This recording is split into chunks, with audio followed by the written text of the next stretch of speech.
NFL Draft Day 2 a week from today. It'll get underway next Thursday. Andrew Berry met with the media, talked about draft preparations for the Browns.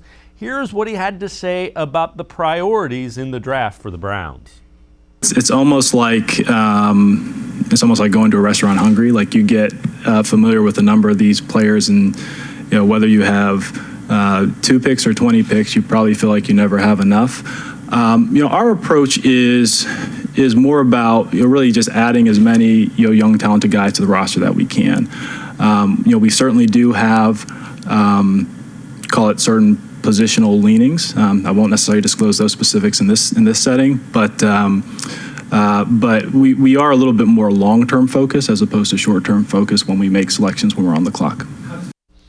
And let's welcome in Tim Bielik from the Plain Dealer, cleveland.com. Tim, that has been apparent in Andrew Berry's regime. It's no secret.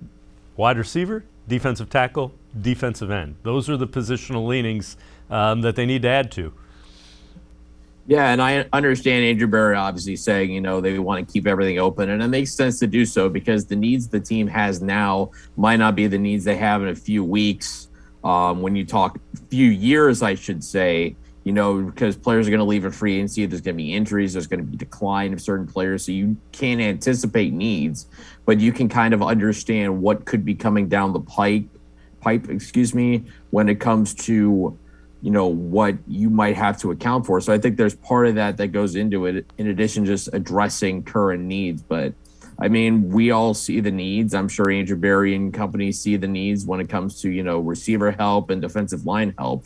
3 picks on day 2, certainly with some pretty good depth at those positions in day 2. They have a chance to address those needs. It'll be interesting to see how it all plays out in a week. Yeah, and again, round 1 Thursday, 2 and 3 are on Friday, a week from today, and that's when the Browns will have 3 picks.